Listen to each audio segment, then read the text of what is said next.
O ponto de vista. Continuação. Item 7. O Espiritismo amplia o pensamento do homem ao abrir para ele novos horizontes. Mostra que esta vida é apenas um elo da corrente na grandiosa obra do Criador. O Espiritismo também luta contra a visão estreita e mesquinha que faz com que o homem se concentre na vida presente, como se fosse esse o único caminho para alcançar a eternidade.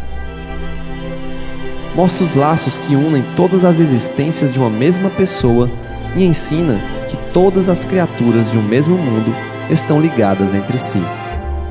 Mostra também que existe uma ligação entre os seres de todos os mundos habitados, fornecendo assim uma base e um sentido à fraternidade universal. Por outro lado, a doutrina da criação da alma, no momento do nascimento de cada corpo, faz com que todos os indivíduos sejam estranhos entre si.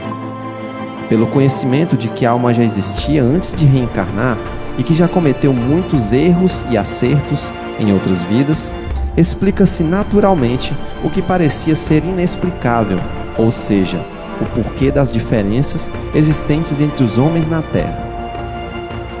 É esse conjunto de conhecimentos que não podia ser compreendido pelos homens que viviam na época do Cristo. Foi por isso que ele reservou ao Espiritismo divulgar os ensinamentos mais tarde, quando a humanidade já estivesse preparada para recebê-los. Olá, meus queridos amigos do grupo de estudos do Evangelho segundo o Espiritismo. Hoje nós iremos finalizar o nosso estudo sobre o ponto de vista. Hoje com a parte 3 do estudo, passagem que você encontra lá no capítulo 2, no item 7. Bom, dependendo do tipo de falta que a gente cometeu e da gravidade dela, a gente pode estar trazendo, através do nosso corpo físico, uma série de correções, vamos dizer assim. Por exemplo, no nosso mundo a gente tem muita gente que morre prematuramente, né? Crianças, jovens, vítimas de assassinato, de bala perdida, de doenças, enfim, né? Nós temos os deficientes, nós temos as pessoas que vieram nessa encarnação como pessoas muito pobres, né? Como realmente chegam a beirar a miséria. Nós temos também as pessoas doentes, né? Com câncer, com tumores e tudo mais. E nós temos também as pessoas que, mesmo sendo justas e corretas, são injustiçadas, enquanto que os injustos são justificados, não é verdade? Então tudo isso são consequências que nós estamos colhendo a partir dos nossos maus atos nas vidas anteriores. Tudo isso repercute na nossa vida atual. E aquilo que a gente enxerga como sendo uma tragédia, uma injustiça, uma má sorte, na verdade é a própria lei divina que está se manifestando ali. Como nós somos espíritos antigos, o nosso corpo, quando nós reencarnamos no caso, ele é novo, mas o espírito que está ali, ele já é antigo. Então nós trazemos todos os nossos traumas, a nossa personalidade e também os erros que nós cometemos, a marca deles ficam tudo impresso no nosso perispírito, que vai consecutivamente moldar o nosso corpo físico. Então, dessa maneira, os crimes que nós cometemos vão repercutir na nossa saúde física, na nossa forma física também, dependendo do que foi feito. Como eu disse aqui, as crianças que morreram prematuramente são exatamente espíritos que no passado cometeram crimes gravíssimos. Elas vieram nessa reencarnação e morreram em eternidade para poder saldar esse débito. De forma geral, a gente veio para essa encarnação atual porque nós somos devedores da justiça divina e nós estamos encarnados em um mundo de provas e expiações, o que nos qualifica como delituosos na lei divina, e estamos aqui para pagar esses débitos. Outro trecho que me chamou bastante atenção foi esse que diz assim: esse conjunto de conhecimentos que não podia ser compreendido pelos homens que viviam na época do Cristo, ele reservou ao Espiritismo divulgar os ensinamentos mais tarde, quando a humanidade já estivesse preparada para recebê-los. Foi mais ou menos assim, né? Então, Jesus, ele promete o Consolador, não é? É o famoso Consolador prometido.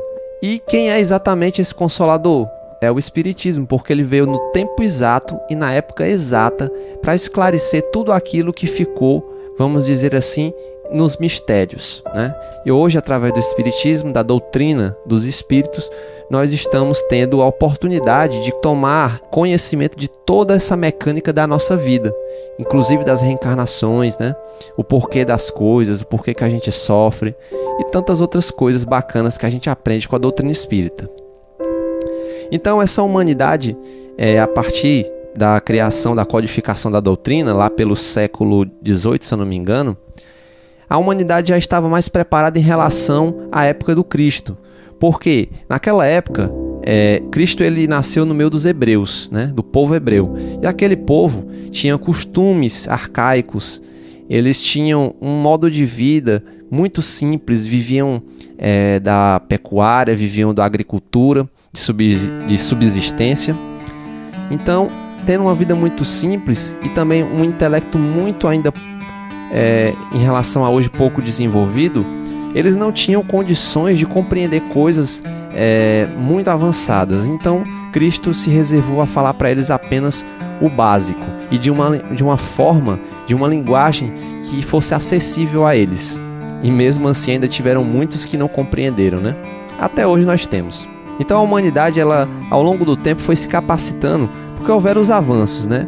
Avanços tecnológicos, o progresso moral, porque antigamente se admitia a pena de morte, o apedrejamento, né, naquela época. Com o passar do tempo, essa lei ela deixou de existir, né, a partir de Cristo.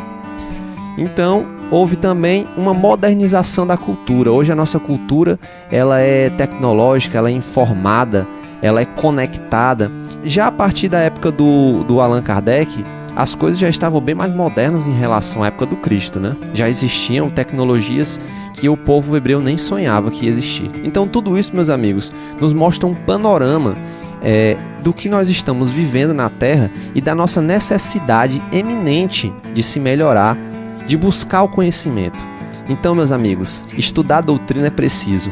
Busque o conhecimento, estude e procure melhorar a cada dia, se tornando uma pessoa melhor, uma pessoa que contribui com a comunidade, que procura ajudar os semelhantes, não só porque precisa pagar os débitos, mas também porque quer fazer a diferença e quer ver as pessoas felizes. Então, meus caros, nesse momento nós encerramos o nosso estudo sobre o ponto de vista e agora eu convido você a retornar aos nossos grupos no Facebook e no WhatsApp para que a gente possa dar início ao nosso debate sobre o tema de hoje. Não deixe, é claro, de compartilhar esse vídeo e também de se inscrever no canal caso você ainda não esteja inscrito, para que você possa receber os próximos vídeos, tá bom?